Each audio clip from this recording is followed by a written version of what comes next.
Social media is always changing, right? We went from just text to photos to user videos, but what if the next big thing removes the user part from that equation entirely?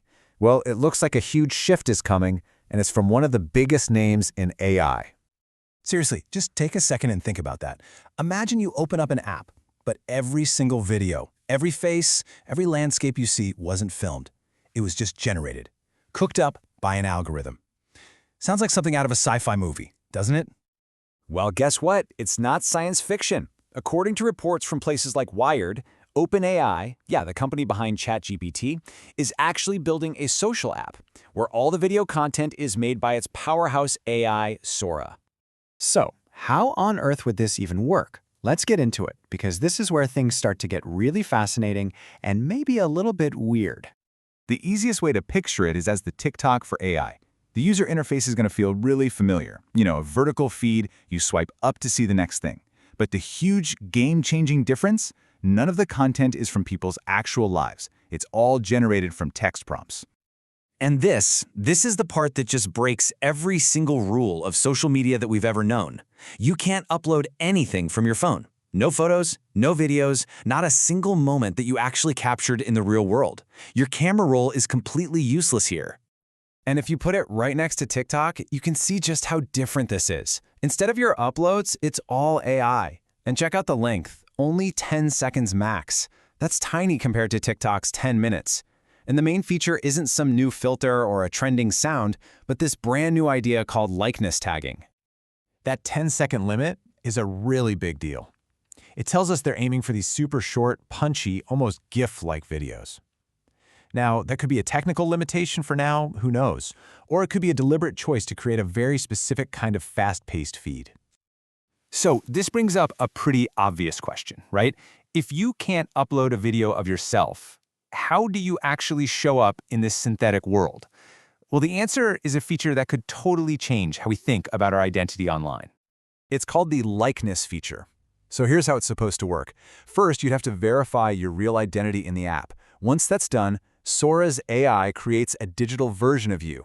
From then on, other users can literally tag your likeness in the videos they're creating. It's kind of like you become a digital actor that anyone in the world can cast in their own little 10-second movie. And get this, here's a super important safety feature they're apparently including. You get a notification anytime your likeness is generated, not just when it gets posted. That gives you a huge amount of control, letting you know every single time your digital twin is being used. Okay, so we've got the how. But that brings us to the much bigger, more strategic question.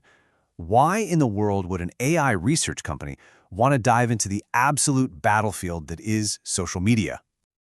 The reports are pointing to two main reasons. First, the timing is pretty interesting. With all the uncertainty around TikTok's future in the US, there could be a massive opening for a new video app. And second, it's a strategic move to build a walled garden that keeps users locked right inside OpenAI's world. That whole walled garden strategy is really all about making it hard for you to leave. As one report in Wired put it, leaving the app would mean abandoning whatever community forms around it. That's a really powerful idea, right? It's not just about ditching the app, it's about ditching your friends, your followers, your entire status in that new world. But for all this incredible innovation, a new world like this raises some massive unanswered questions about copyright, control, and what a community even is.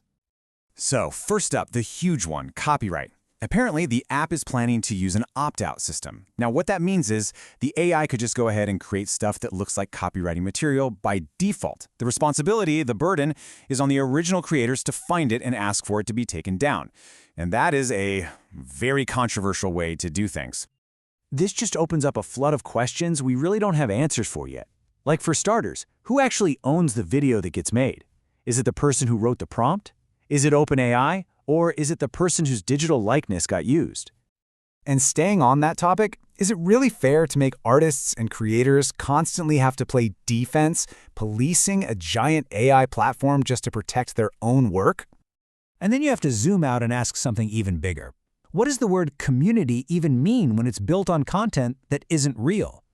Can we actually form genuine human connections in a world that's completely synthetic? And that brings us to the final and maybe the most unsettling question of all. What happens when your AI likeness, your digital self, does something you would never, ever do? Something you find totally repulsive? This technology is opening a real Pandora's box of identity, and it's a question we're all going to have to think about as these synthetic worlds start to become our reality.